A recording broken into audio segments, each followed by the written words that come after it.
Assalamualaikum warahmatullahi wabarakatuh. Nama saya Muhammad Farizan Azizi. NIM 61014191120 dari Rombel PJKRC angkatan 19, mata kuliah Pendidikan Kesehatan, dosen pengampu Ibu Endang Sri Hanani dan Pak Martin Sudarmono. Saya akan membahas tentang bahaya narkoba dan penanggulangannya.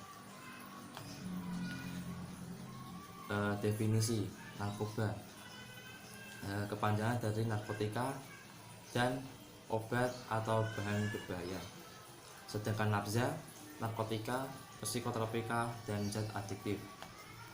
Narkotika adalah zat atau obat yang berasal dari tanaman atau bukan, baik sintetis maupun semi sintetis, yang dapat menyebabkan penurunan atau perubahan kesadaran, hilangnya rasa, mengurangi sampai menghilangkan rasa nyeri, dan dapat menimbulkan ketergantungan.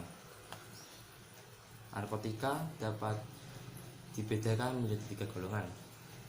Golongan pertama, hanya untuk pengembangan ilmu pengetahuan, tidak untuk terapi ketergantungan kuat. Contoh heroin, kokain, dan ganja. Golongan 2, pilihan terakhir untuk terapi ketergantungan kuat, terapi kurang dari golongan 1. Contoh morfin, petidin. Yang ketiga, sering untuk terapi ketergantungan lebih ringan. Contohnya kodein. Ini jenis narkotika. Kurang lebihnya gambarnya kayak gini. Oke, lanjut. Mengenai psikotropika, yaitu zat atau obat baik alamiah maupun sintetis, bukan narkotika, yang berkhasiat psikoaktif melalui pengaruh selektif pada susunan saraf pusat yang menyebabkan perubahan khas pada aktivitas mental dan perilaku. Psikotropika dibedakan dalam 4 golongan. Golongan 1 hanya untuk pengembangan ilmu pengetahuan, tidak untuk terapi ketergantungan kuat.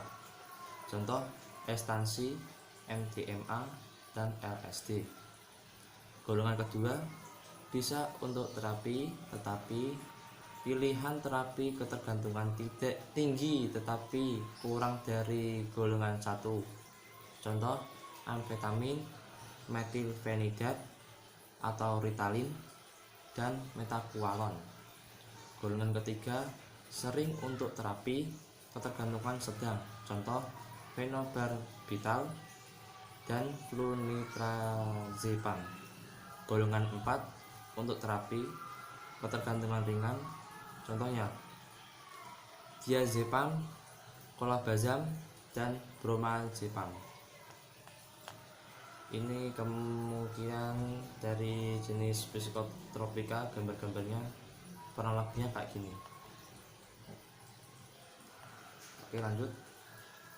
Mengenai zat adiktif, bahan zat adiktif adalah zat atau bahan lain, bukan narkotika dan psikotropika, berpengaruh pada kerja otak, dapat menimbulkan ketergantungan.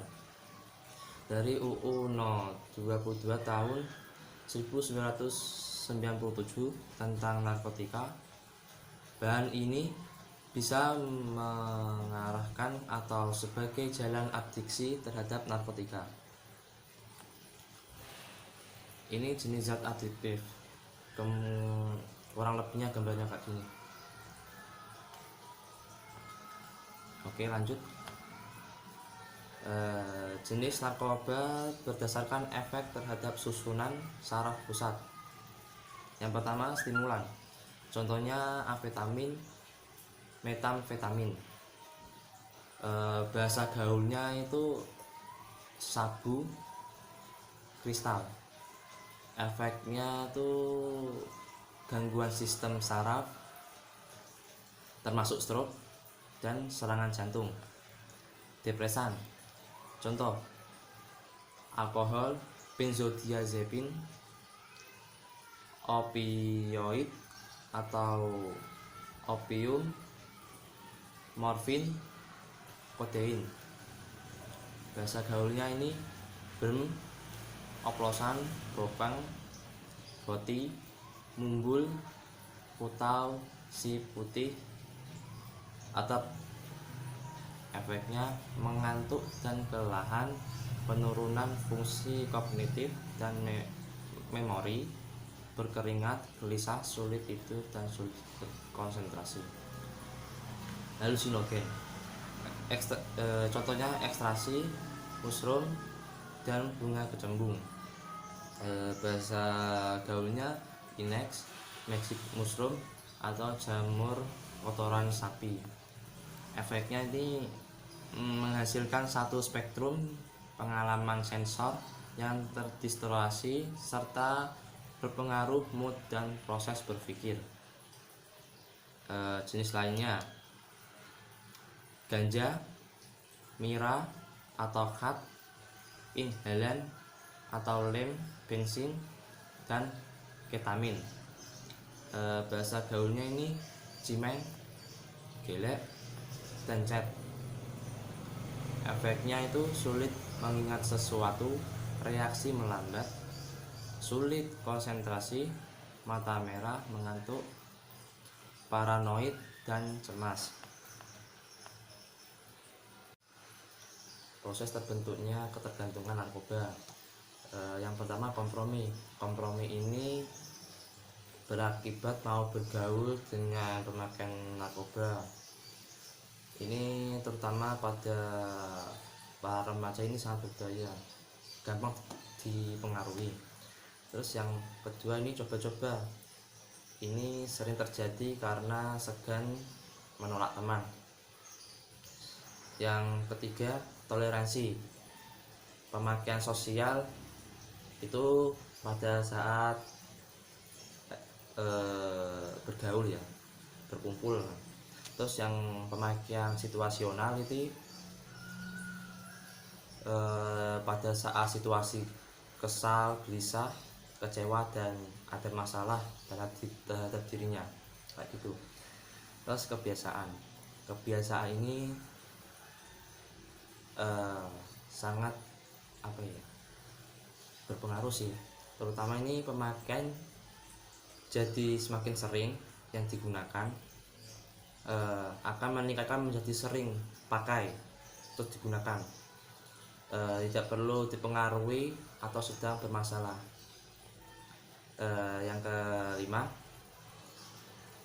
puncaknya terhadap ketergantungan. Nah ini, bila tidak pakai atau sakau, kerusakan pada organ tubuh itu kalau dilanjutin terus itu akan berakibat fatal, yaitu meninggal.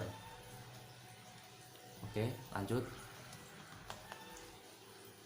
Dampak narkoba atau nafza secara fisik: kejang-kejang, halusinasi, gangguan kesadaran, infeksi akut otot jantung, gangguan peredaran darah, penekanan fungsi pernafasan, kesukaran pernafasan.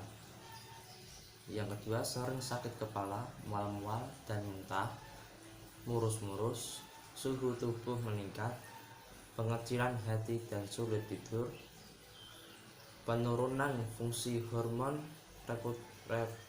reproduksi serta gangguan fungsi seksual, perubahan periode menstruasi, ketidakteraturan menstruasi, dan amenorrhoe atau tidak haid. Yang keempat, tertular penyakit seperti hepatitis B, C, dan HIV yang hingga saat ini belum ada obatnya.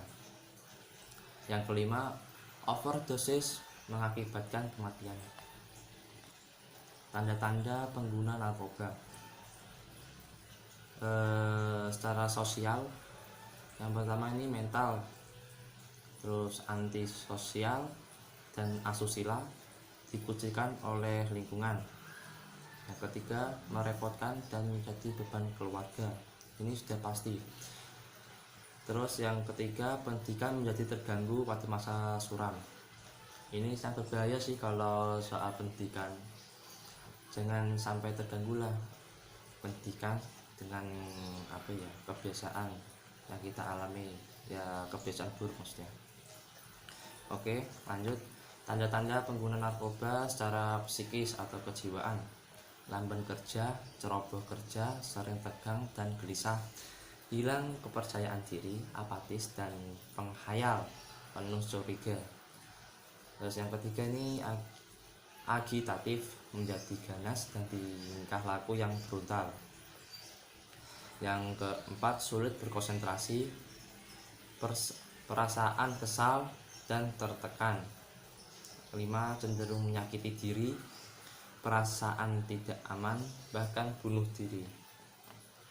Penanggulangannya, yang pertama ini preventif atau pencegahan, yaitu yang pertama pendidikan agama dan penyuluhan narkoba, kedua tidak merokok, tiga jalin komunikasi efektif.